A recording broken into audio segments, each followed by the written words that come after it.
नमस्कार दोस्तों, dynamic classes में आप सभी का स्वागत है।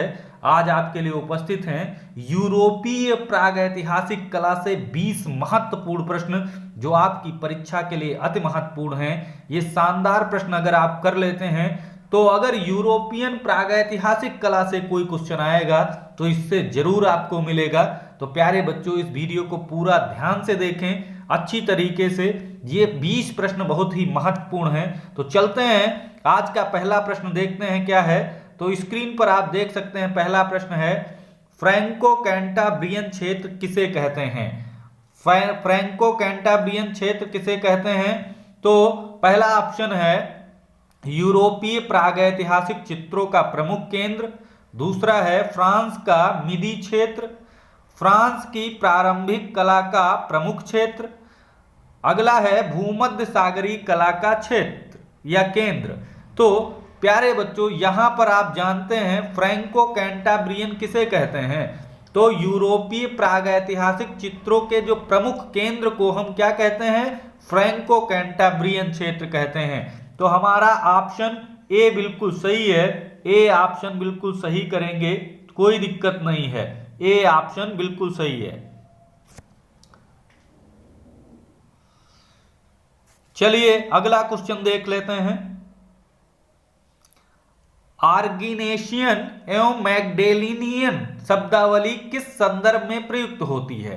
तो आर्गिनेशियन और मैग्डेलिनियन शब्दावली आप लोगों को पता है पूर्व ऐतिहासिक कला को कहा जाता है, क्योंकि ब्रूल्स महोदय ने दो भागों में पूर्व ऐतिहासिक कला को बांटा था। तो यहां पर ऑप्शन खा आप देख रहे हैं, खा, ये बी ऑप्शन जिसे कह सकते हो। तो बी ऑप्शन है पूर्व ऐतिहासिक कला को कहा जाता है। तो ऑप्शन बी, दूसरे का बी ऑप्शन सही होगा या खा कह सकते हैं। चलिए अगला क्वेश्चन देखते हैं। अगला क्वेश्चन है पूर्व ऐतिहासिक गुफा चित्रकारी के वर्णन के संदर्भ में कौन सा मत सही नहीं है? प्यारे बच्चों, यहां पर नहीं को विशेष ध्यान रखेंगे, क्योंकि बहुत बच्चे आधा क्वेश्चन पढ़ते हैं उसी में गलत कर देते हैं। तो यहां पर नहीं को विशेष तौर पर देखना है। यहां पर नहीं पूछ रहा है तो कौन है? तो देखते हैं, टोटोमिक ऑप्शन ए है टोटोमिक, बी ऑप्शन है एनिमिस्टिक, और सी ऑप्शन है जादुई, और डी ऑप्शन है मूर्ति पूजा। तो यहां पर आप जादुई और मूर्ति पूजा से तो संबंधित जानते हैं, लेकिन एनिमिस्टिक और टोटमिक के बारे में नहीं जानते हैं। तो हम बता दें, टोटमिक जो होता है प्राचीन साक्ष्यों से संबंधित कला को कहा जाता है। प्राचीन साक्ष्य जो मिलते हैं उनको टोटमिक कहा जाता है। और एनिमिस्टिक जो है वो आध्यात्मिक है, आध्यात्मिक है, आत्मा से संबंधित चीजों के जो बारे में जो पढ़ते हैं उसे हम कहते हैं एनिमिस्टिक। तो प्यारे बच्चों, यहां पर अन्य ऑप्शन तो सही लग रहे हैं, क्योंकि टोटमिक प्राचीन साक्ष्य ये भी सही हो सकता है, जादुई के चित्र भी पाए जाते हैं टोने टटके के, मूर्ति पूजा से भी संबंधित मूर्तियां मिली हैं, लेकिन एनिमिस्टिक आध्यात्मिक चीजों से कोई संबंध नहीं है। तो यहां पर ऑप्शन आपका बी बिल्कुल सही होगा। बी ऑप्शन, खा ऑप्शन बिल्कुल सही है, एनिमिस्टिक। तो यहां पर तीसरे का बी ऑप्शन बिल्कुल सही है। चलिए अगला क्वेश्चन देखते हैं। प्रागैतिहासिक काल में बने हाथी के चित्र जिसके शरीर पर पान की आकृति बनी है किस गुफा में स्थित है? यह क्वेश्चन आपको पढ़ाया हुआ है। तो यहां पर ऑप्शन है ला पिलेटा, लिवाजो, सेंटियन, पिंडॉल। तो यहां पर ऑप्शन डी जो है पिंडाल, ये बिल्कुल करेक्ट है। पिंडाल से वो हाथी मिलता है जिसके शरीर पर पान की आकृति बनी हुई है, जो हृदय को दर्शाता है। किसको? हृदय को। तो चलिए अगला क्वेश्चन है, स्पेन की किस गुफा में अंगुलियों से बनाई गई रेखाएं हैं? तो लास्को, त्राइफेस, अल्टामीरा, ला कंबारेली। तो यहां पर अल्टामीरा सही है। अल्टामीरा से ये स्पेन की गुफा है, यहां से अंगुलियों से बनाई रेखाएं प्राप्त होती हैं। तो ऑप्शन सी बिल्कुल सही है। अगला क्वेश्चन है अल्टामीरा के गुफा चित्र कहाँ स्थित हैं? तो फ्रांस, इटली, भारत, स्पेन। तो ये ध्यान रखना है स्पेन। स्पेन में उत्तरी स्पेन। कौन सा? उत्तरी स्पेन। तो लेकिन ये स्पेन मिल रहा है ऑप्शन, तो ऑप्शन डी बिल्कुल सही है, स्पेन, उत्तरी स्पेन याद रखना है। चलिए अगला क्वेश्चन है 7 नंबर आज का क्वेश्चन, अल्टामीरा के गुफाओं में किस जानवर का चित्र अधिक दिखाई पड़ता है? तो अल्टामीरा की गुफाओं में किस जानवर का चित्र दिखाई पड़ता है? बैल, भालू, जंगली भैंसा, हाथी। तो हम यहां पर ऑप्शन सी को सही करेंगे। ऑप्शन सी अपना सही है, ऑप्शन सी जंगली भैंसा।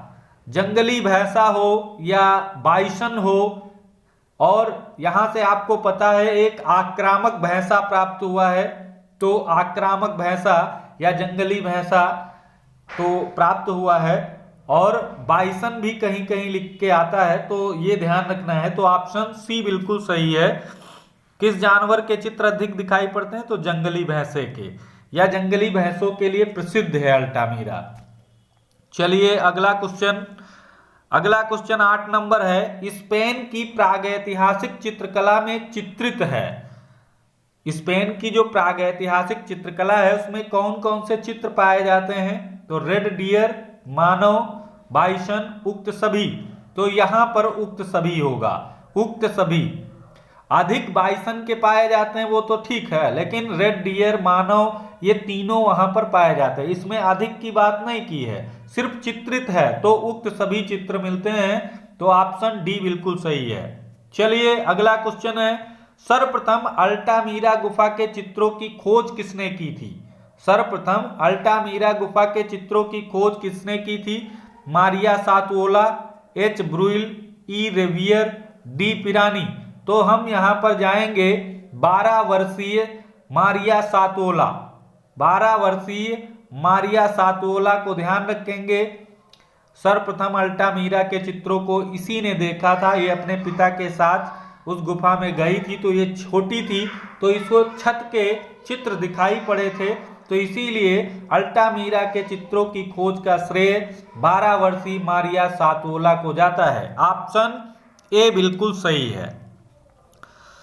चलिए अगला क्वेश्चन है, प्रागैतिहासिक काल के चित्र यूरोप में कहां प्राप्त हुए? प्रागैतिहासिक काल के चित्र यूरोप में कहां प्राप्त हुए? गरगास, हॉलैंड, अल्टामीरा, बर्लिन। तो यहां पर गरगास से प्राप्त होते हैं, लेकिन ये अति महत्वपूर्ण नहीं है, क्योंकि इससे महत्वपूर्ण तो अल्टामीरा है। अल्टामीरा जब है ऑप्शन में तो हम गरगास को नहीं लगाएंगे। तो ऑप्शन सी बिल्कुल सही होगा। यहां पर अल्टामीरा, गरगास से चित्र पाए गए हैं, लेकिन अल्टामीरा के काफी प्रसिद्ध हैं, तो सी ऑप्शन जब मिल रहा है तो उसी को टिक करेंगे। प्राथमिकता अल्टामीरा, तो सी ऑप्शन 10 का सी। चलिए अगला क्वेश्चन देखते हैं, उत्तरी स्पेन में स्थित प्रागैतिहासिक क्षेत्र है। उत्तरी स्पेन का अल्टामीरा सभी बच्चे जानते हैं, तो है अल्टामीरा। हाँ, ये ऑप्शन डी में है अल्टामीरा, तो इसको कुछ पूछना ही नहीं है। अल्टामीरा उत्तरी स्पेन में पड़ता है और काफी प्रसिद्ध है प्रागैतिहासिक क्षेत्र, तो ऑप्शन डी 11 का डी। चलिए अगला क्वेश्चन, वृषभों वाला कच्छ किस गुफा में स्थित है? वृषभों वाला कच्छ किस गुफा में स्थित है? तो 3 भाइयों की गुफा, अल्टामीरा की गुफा, नियो की गुफा, लास कॉक्स की गुफा।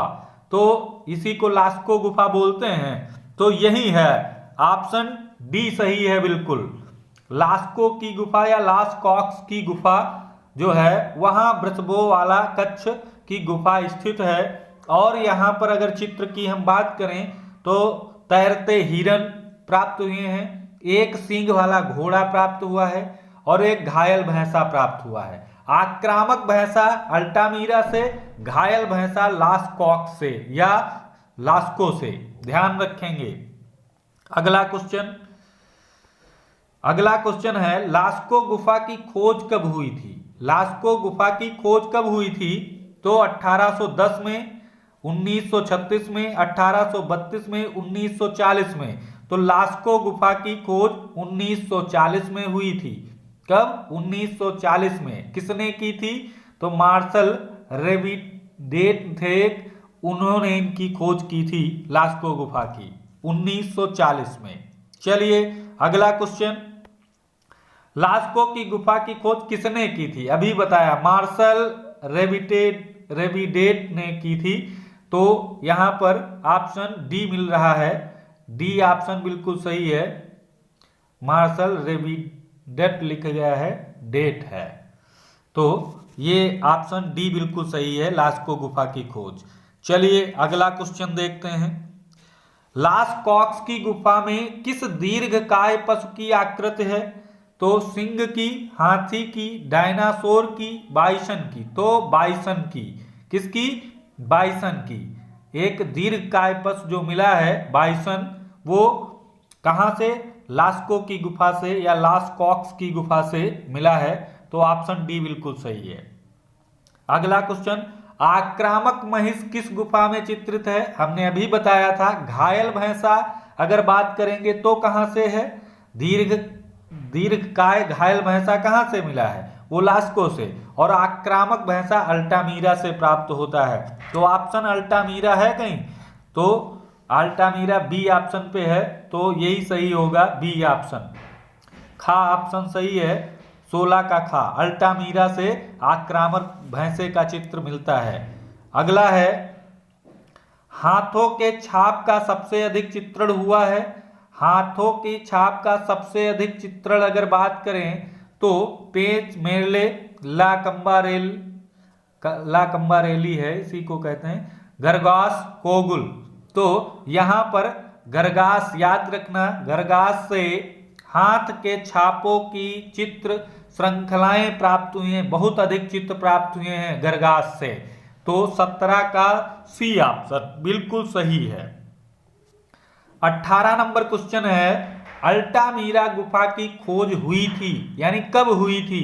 तो 1875 ईस्वी में, 1879 ईस्वी में, 1890 में, 1979 ईस्वी में। तो यहां पर ऑप्शन बी बिल्कुल सही है, 1879 ईस्वी में।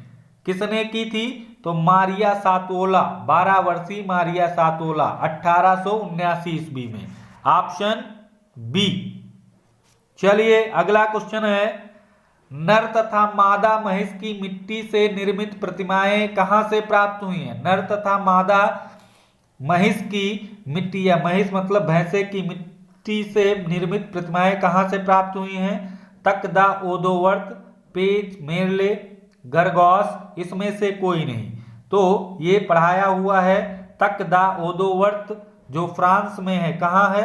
फ्रांस में। यहां से नर तथा मादा महिष की मिट्टी से निर्मित प्रतिमाएं प्राप्त होती हैं। ऑप्शन ए बिल्कुल सही है, तकदा ओदोवर्त। अगला क्वेश्चन है, तैरते हुए हिरण का चित्रण किस गुफा में प्राप्त हुआ? तैरते हुए हिरण का चित्र, प्यारे बच्चों, हम आपको अभी बताए थे, लास्को से चित्र याद रखना है।